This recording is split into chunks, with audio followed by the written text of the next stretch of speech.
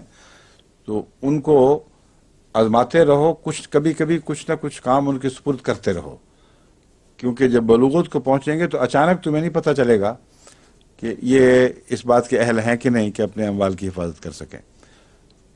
تو ان سے تجربہ بھی ان کو ہوگا، ان کو تم ان کی تربیت بھی کر سکو گے.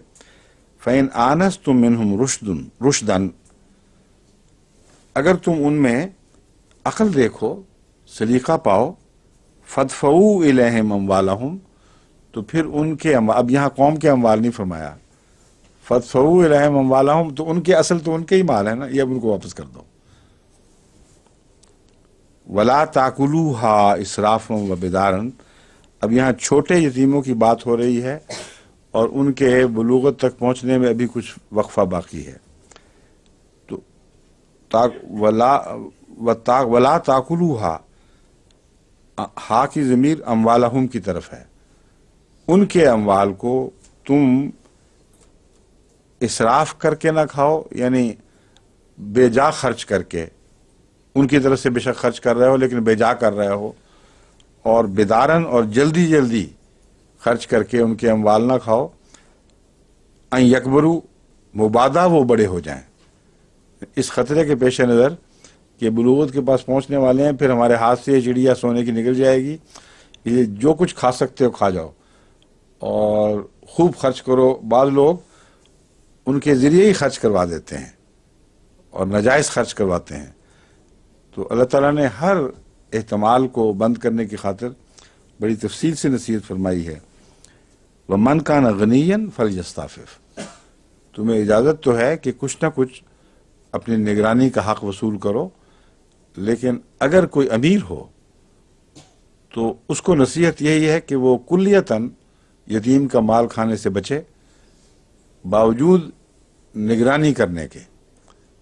تو ایسی صورت میں توئی نگرانی زیادہ تقوی کے قریب ہے بنسبت اپنا کچھ حق لینے کے۔ جب تمہیں ضرورت نہیں ہے تو پھر کیوں لیتے ہو؟ پھر تمہارا فرض ہے کہ خدا کی رضا کی خاطر اس ذمہ داری کو قبول کرو۔ وَمَنْ كَانَ فَقِيرًا، اب اس کے مقابل پر اس بات کو نہ ذرا ڈسکریج کرنے کی خاطر کہ اپنا حق وصول کرو، امیر خالی کہہ دیتے تو ہر آدمی نصیحت یہ سوچ سکتا تھا کہ میں امیر تو نہیں ہوں نا، میرا 10,000 روپے مہینے کی آمد ہے، اس کو کون امیر کہتا ہے؟ امیر تو کروڑ پتی ہوتے ہیں۔ تو دوسرا پہلو کس طرح روک دیا اللہ نے، یہ دیکھیں کیسا پاک کلام ہے۔ وَمَنْ كَانَ فَقِيرًا، دوسری طرف جو فقیر ہے وہ کھائے پیے بے شک اپنی ضرورت پوری کرے۔ تو اب تردد پیدا کر دیا ہر شخص کے دل میں، اب وہ یہ سوچے گا کہ میں امیر نہ صحیح فقیر ہوں کہ نہیں، اور اگر فقیری کا لفظ اطلاق پاتا ہے پھر بے شک کھاؤ، پھر کوئی نقصان نہیں۔ بیچ بیچ میں تقوی کی بات ہے، اگر حد کے اندر رہتے ہوئے کھا لو گے تو گناہ تو کوئی نہیں، مگر پسندیدہ بات نہیں ہے۔ لیکن اگر فقیر ہو تو پھر کوئی حرف نہیں ہے، پھر تمہیں اجازت ہے کہ تم بے شک اس میں سے اپنی ضرورت کا کچھ نہ کچھ حق نکالو۔ فَإِذَا دَفَعْتُمْ إِلَيْهِمْ أَمْوَالَهُمْ فَاشْهَدُوا عَلَيْهِمْ وَكَفَىٰ بِاللَّهِ حَسِيبًا، اور تمہاری فقیری اس بات میں روک نہ بنے کہ تم ان کے مال ان کو دے دو جب وہ اپنی بلوغت کو پہنچ جائیں، بس جب تم اس وقت کو پہنچو کہ ان کے مال ان کی سپرد کرنے ہیں، جب یہ سپرد کر چکو، فَاشْهَدُوا عَلَيْهِمْ، تو ان پر اس بات پر گواہ مقرر کر لیا کرو کہ تمہارا جو کچھ حساب تھا ہم نے دے دیا ہے۔ یہ ایک بہت ہی اہم مسئلہ ہے جس کو نظر انداز کرنے کے نتیجے میں پھر فساد پھیلتے ہیں۔ کئی معاملات میرے پاس اس وقت بھی زیر غور ہیں۔ ایک شخص فوت ہو گیا، اس کا یتیم بچہ عموماً خاندان کی نگرانی میں پلا ہے، اور اس کے متعلق ایک نگران فوت ہو گیا تو دوسرا آ گیا، اور اس نے پھر اپنے طور پر ہی فیصلے کر لیے کہ میں نے اس کا حق دینا تو دے دیا ہے، گواہ نہیں بٹھائے۔ اب وہ کہتا ہے مجھے حق نہیں ملے، وہ کہتا ہے میں نے دے دیے ہیں۔ تو قرآن کریم کی نافرمانی کے نتیجے میں یہ فساد پیدا ہوا ہے۔ قرآن نے فرمایا ہے کہ یہ نہ کہا کرو کہ ہم نے دے دیے، بس جو دینا تھا دے دیا۔ اس وقت گواہ بنایا کرو تاکہ وہ دیکھیں کہ تم نے دیا بھی ہے کہ نہیں، اور اس وقت دستخط کریں جب ان کا اطمینان ہو جائے کہ اس یتیم کا جو حق تمہارے زیر نگرانی تھا وہ تمام تر اس کے سپرد کر دیا گیا ہے۔ تو اس پر بھی جماعت کو سختی سے کاربند ہونا چاہیے، اور جہاں یہ ایسے واقعات نہ ہوں وہاں پھر قضا کو دخل دینا پڑے گا، اور گواہ بٹھا کر، نگران بٹھا کر وہ تقسیم کروانی ہوگی۔ بعض دفعہ قضا اس لیے تردد کرتی ہے کہ وہ کہتے ہیں جب تک ہمارے پاس مقدمہ نہ آئے ہم اس کے ذمہ دار نہیں ہیں۔ بعض صورتیں ہیں جہاں جماعتی ذمہ داری خدا تعالیٰ نے سپرد فرما دی ہے، وہاں اگر ایسے واقعات کی اطلاع ہو تو قضا مختار ہے کہ تحقیقاتی کمیشن بٹھائے اور نظام جماعت کی نمائندگی کا حق ادا کرے۔ امور عامہ کو یہ قضائی حق نہیں ہے۔ امور عامہ ایسی صورتوں میں قضا کو درخواست کر سکتی ہے کہ فلاں فلاں جگہ یہ حال ہوا ہے اور قرآن کریم کی یہ شرط پوری نہیں کی گئی، اس لیے ہم قضا سے درخواست کرتے ہیں کہ وہ ایک کمیشن بٹھا کر اور دیکھیں، حالات کا جائزہ لیں کہ یتیم کے پورے حقوق اس کو مل گئے ہیں کہ نہیں۔ وہ بالغ ہو چکا ہے، اس قابل ہے کہ اپنی کمائی خود کر سکے، تو اس کے حقوق اس کو ملنے چاہیے۔ تو قرآن کریم نے ہر باریک پہلو پر نظر رکھی ہے۔ ان 2-3 آیات میں ہی باریکی سے ان کا مطالعہ کریں، تمام ضروری احکامات سوسائٹی کو شر سے بچانے کے لیے اور فائدہ دینے کے لیے مہیا فرما دیے گئے ہیں۔ وَكَفَىٰ بِاللَّهِ حَسِيبًا، اور یاد رکھنا اللہ سے بڑھ کر کوئی حساب کرنے والا نہیں۔ کیسی عمدہ وارننگ دی گئی ہے شہید تو بناؤ گے، لیکن یاد رکھنا کہ اللہ شہید موجود ہے. اگر تم نے یا شہیدوں نے بھی جو گواہ بنائے گئے ہیں کوئی غلطی کی حساب میں کسی کا حق مارا، تو سب سے بہتر حساب کرنے والا اللہ تعالیٰ ہے، اور وہی اس حساب میں کافی ہے. کفا باللہ حسیبا. حساب کرنے والا بہترین اور بات ہے، حساب میں کافی ہونا اور بات ہے. حساب میں کافی ہونے کا مطلب ہے کہ پھر وہ وصول بھی کر سکتا ہے، اس کے اندر استطاعت بھی ہے کہ جو حساب بنائے اس کو جاری بھی کر دے.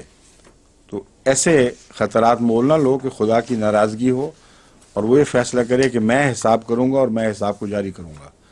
اس صورت میں اموال جو ناجائز کھانے والے، جو ناجائز اموال کھانے والے ہیں، ان کے اموال میں بسا اوقات بے برکتی پڑ جاتی ہے، حادثات کا شکار ہو جاتے ہیں، غم و فکر ان کے گھروں کو گھیر لیتے ہیں، ان کے ناجائز مال میں کوئی برکت نہیں رہتی، کوئی خوشیاں نہیں رہتی. تو یہ کفا باللہ حسیبہ کا ایک عملی اظہار ہے جو اس دنیا میں بھی دکھائی دیتا ہے. مگر اگر نہ بھی دکھائی دے تو قیامت کے دن تو یہ ضرور یہ آیت کار فرما ہوگی. اس لیے یتیموں کے بارے میں خصوصیت کے ساتھ اتنی تنبیہوں کے بعد پھر کوئی جرأت نہ کرے کہ ان کے اموال کا ناجائز استعمال کرے. اب اسی تعلق میں اب وصیت اور تقسیم ورثہ کا مضمون شروع ہو جاتا ہے. للرجال نصیب مما ترک الوالدان والاقربون. مردوں کے لیے حصہ ہے مما ترک الوالدان والاقربون، اس میں سے جو اس کے والدین نے یا اقربا نے چھوڑا ہو. وللنساء نصیب، اور عورتوں کے لیے بھی ایک حصہ ہے مما ترک الوالدان والاقربون، جو اس کے والدین نے یا اقربا نے چھوڑا ہو.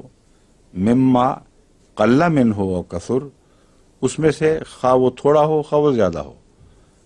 یعنی وراثت خواہ چھوٹی سی بھی ہو حقیر سی بھی ہو، اس کی بھی تقسیم کرنی چاہیے، اور جیسا کہ اللہ تعالیٰ نے مقرر فرمایا ہے اس کے مطابق تقسیم ہونی چاہیے. نصیب مفروضہ، یہ تو ایک فرض حصہ ہے، واضح کیا ہوا مقرر حصہ، اس سے گریز کی اجازت نہیں.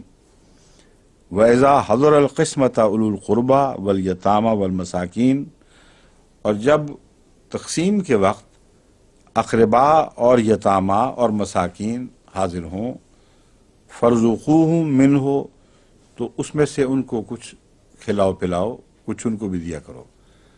اس کا مطلب ہے کہ اقربا کا جو حق ہے جن کا معین بیان نہیں ہوا وہ حق وہ قانوناً اور شرعاً زبردستی نہیں لے سکتے. کچھ حقوق ایسے ہیں جو ایک اعلیٰ تعلیم کی صورت میں مسلمانوں کو بتائے جا رہے ہیں اور ان کی تربیت کی جا رہی ہے کہ خواہ واضح طور پر ان اقربا کے نام ورثے کے حقداروں میں لکھے ہوں یا نہ لکھے ہوں، جو لوگ ایسے موقع پر پہنچتے ہیں ان کا بھی خیال رکھو اور ان کو کچھ نہ کچھ تقسیم کیا کرو. دوسرا اس میں یہ ضروری ہے اذا حضر القسمت اولو القربى والیتامى والمساکین. حضر القسمت کا یہ مطلب نہیں ہے کہ سب کے سامنے پبلک میں بیٹھ کے تقسیم ہو رہی ہے. وہ گندم کی فصلیں تو ایسی ہوتی ہیں جب یا اور فصلیں جب پکتی ہیں تو یتیمہ وغیرہ سارے پہنچ جاتے ہیں، کچھ نہ کچھ حصہ ان کو ملتا ہے اس وقت، سوائے خصیص زمینداروں کے لوگ کافی ان کو ٹوپے بھر بھر کے دیتے ہیں. مگر یہاں یہ مراد نہیں کہ سب کے سامنے تقسیم. اکثر تقسیمیں تو ایسی ہوتی ہیں کہ جو ان کو پتہ ہونا چاہیے ان کو بھی نہیں پتہ لگتا بعض دفعہ. اس لیے حضرت القسمت سے یہ مراد ہے کہ اس وقت اس دور میں جو لوگ زندہ موجود ہیں، جو تمہارے ارد گرد ہیں، ان کا خیال رکھنا. ورنہ آپ یہ کہہ سکتے ہیں کہ کوئی بدنیت ہو تو کہہ سکتا ہے کہ ہماری تقسیمی وقت تو یہ موجود ہی نہیں تھے، ہم کیا کرتے. تو ہر وقت ان کا گھر کے ارد گرد پھیرے لگانا مراد نہیں ہے. جس طرح من شہد منکم الصیامہ کا محاورہ ہے، اسی طرح حضرہ کا محاورہ ہے. اشارہ، من شہد منکم الشہرہ، جو بھی تم میں سے شہر گواہ ٹھہرے اسے دیکھے. تو یہ لوگ اس زمانے میں ارد گرد موجود ہوں، معروف لوگ ہوں، اس تقسیم کے وقت ان کا خیال ضرور رکھنا. فرزقوہم منہ وقولوا لہم قولا معروفا، اور پھر اچھی بات کہنا ان کو. مراد یہ ہے کہ دیتے وقت اگر وہ واقعتاً حاضر ہو جائیں، بعض ہوتے بھی ہیں اس زمانے میں زیادہ پھیرے لگاتے ہیں، تو ان سے ناراضگی کا اظہار نہیں کرنا کہ روز آ جاتے ہیں، روز مصیبت ڈالی ہوئی ہے. بدتمیزی کا سلوک نہیں کرنا، کیونکہ کئی لوگ کرتے ہیں اس طرح. تو اس کا تو دینے کا فائدہ کوئی نہیں، کیونکہ صدقہ سے قول معروف بہتر ہے. نرمی کی بات بدتمیزی کے صدقے سے بہت بہتر ہے. اس لیے اگر نہیں دے سکتے تو کم سے کم قول معروف تو ہو، ان سے حسن سلوک کی بات کرو اور بدتمیزی سے ان کو کچھ نہ دو. وَلْيَخْشَ الَّذِينَ لَوْ تَرَكُوا مِنْ خَلْفِهِمْ ذُرِّيَّةً ضِعَافًا خَافُوا عَلَيْهِمْ. یہاں یتاما کا بھی ذکر تھا، اور یہ آیت خصوصیت سے اس حوالے سے نصیحت فرما رہی ہے. فرمایا ہے وَإِذَا حَضَرَ الْقِسْمَةَ أُولُو الْقُرْبَى وَالْيَتَامَى وَالْمَسَاكِينَ. تو وہ یتامہ اور مساکین جن کے پاس کچھ نہ ہو، جب تمہیں خدا تعالیٰ ایک ورثہ عطا کر رہا ہے تو ان کا خاص طور پر اس وجہ سے یہ سوچ کر بھی خیال کیا کرو کہ اگر تم ایسی اولاد پیچھے چھوڑ جاؤ جو ضعافن ہو، کمزور ہو، اور ان کے متعلق تم ڈرتے ہو کہ ان کا کوئی خیال رکھنے والا نہیں رہے گا، تو ایسے اور جو چھوڑے ہوئے ہیں ان کا تم خیال رکھو تو اللہ پھر تمہارا خیال رکھے گا، اور پھر اللہ تمہاری اولاد کا خیال رکھے گا. تو یہ ایسا سودا نہیں ہے جو نقصان کا ہے، یک طرفہ تمہارے پیسے کو چلا رہا ہے، بلکہ جو جس طرف تم خرچ کرتے ہو اگر اس خیال سے کرو کہ خدا کی خاطر ان کو میں دوں، جیسا کہ میں ڈرتا ہوں کہ میری اولاد بے سہارا نہ رہ جائے، اس طرح ان کی سہارے بنوں، اس وقت اللہ تعالیٰ تم سے خاص طور پر حسن سلوک فرمائے گا. اس بات کو یاد رکھے گا.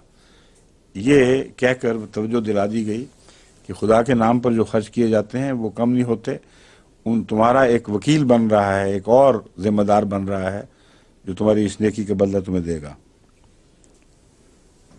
فَلْيَتَّقُوا اللَّهَ، بس اللہ کا تقوی اختیار کرنا چاہیے ان لوگوں کو. وَلْيَقُولُوا قَوْلًا سَدِيدًا، اور سیدھی صاف بات کہا کریں، ٹیڑھی باتیں کر کے اپنے رزق کو نہ چھپائیں یا دوسرے کے ساتھ دھوکہ دہی سے کام نہ لیں. اب پھر یتامہ کے اموال کا عمومی ذکر ہے، اس لیے بیچ کی آیت کا خصوصیت سے ان یتامہ کی طرف اشارہ ہے. اس مضمون کو یہ آئندہ آنے والی آیت ثابت کرتی ہے کہ یہ درست ہے. ان الذین یاکلون اموال الیتامى ظلما انما یاکلون فی بطونہم نارا. یہ بیچ میں ورثے کی تعلیم شروع ہو گئی تھی، مگر شروع ہی سے یتامہ کی بات جاری ہے، تو سلسلہ بسلسلہ تعلق جوڑتے ہوئے پھر یتامہ کی طرف بات واپس لوٹائی گئی ہے. یقیناً وہ لوگ جو یتامہ کا مال کھاتے ہیں ظلماً، زیادتی کرتے ہوئے، ناانصافی کے ساتھ، جب ان کا حق نہیں ہے، انما یاکلون فی بطونہم نارا، وہ تو صرف اپنے پیٹوں میں آگ کھاتے ہیں. وَسَيَصْلَوْنَ سَعِيرًا، اور وہ آگ میں داخل ہوں گے. سعیر کہتے ہیں بھڑکتی ہوئی آگ کو. اب یہ جو جہنم ہے وہ ہم خود اپنے لیے یہاں بناتے ہیں، اور ان باتوں کو پڑھنے کے بعد، سننے کے بعد کثرت سے ایسے لوگ موجود ہیں جو آج بھی یتامہ کے اموال ان کو نہیں دیتے، ان کے حق نہیں دیتے، کسی نہ کسی بہانے سے ان پر تصرف رکھتے ہیں، بیواؤں کے مال ان کو نہیں دیتے، قبضہ کیے رکھتے ہیں. یا تقسیم کا وقت آئے تو پھر حساب بھی حساب ایسے بنا لیتے ہیں کہ وہ ان کو کچھ سمجھ ہی نہ آئے، جو کہتے ہیں ہم نے حساب تو کرنا تھا، کر دیا، بس جاؤ بھاگو یہاں سے.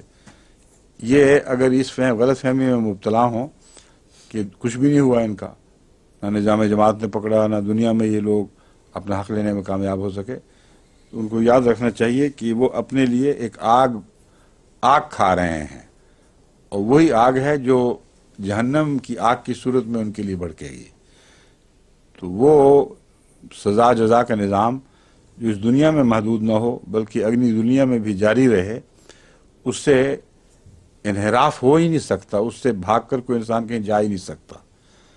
تو اصل تو نصیحت وہی ہے، قضا کی دھمکیاں یا عدالتوں کی دھمکیاں تو جو سخت دل لوگ ہیں ان پر زیادہ اثر کرتی ہی نہیں، اور پیش بھی ہوتے ہیں تو قول سدید سے کام نہیں لیتے، اور اس کی وجہ سے پھر بھی ناانصافیاں باقی رہ جاتی ہیں۔ تو قول سدید سے یہ مضمون اس طرح جوڑا گیا ہے کہ اگر تم نہیں کرو گے، مقدمے ہوں گے، اختلافات ہوں گے، اگر تم نے قول سدید سے کام نہ لیا اور پھر کچھ کھا لیا تو پھر یاد رکھنا کہ وہ جہنم کھا رہے ہوگے تم، اور اس کے سوا اس کی کوئی حقیقت نہیں ہوگی۔ اس مضمون کا تعلق اس حدیث سے ہے جس میں رسول اللہ صلی اللہ علیہ وسلم نے فرمایا کہ جب تم لوگ اپنے جھگڑے لے کے آتے ہو اموال کی تقسیم وغیرہ کے، تم میں سے کوئی چرب زبان ایسا بھی ہو سکتا ہے کہ مجھ پر ثابت کر دے کہ یہ مال اس کا ہے اور خدا کے نزدیک وہ اس کا مال نہ ہو، تو ایسی صورت میں اس کو جو مال دوں گا وہ جہنم کا ٹکڑا دے رہا ہوں گا۔ تو یہ جو فیصلہ ہے بین ہی اس آیت کے مطابق ہے۔ اللہ تعالیٰ ہمارے معاشرے کو قرآن کی برکت سے پاک ہونے کی توفیق عطا فرمائے۔ باقی پھر انشاءاللہ کل۔ السلام علیکم۔ یہ ہو گئے ہیں 3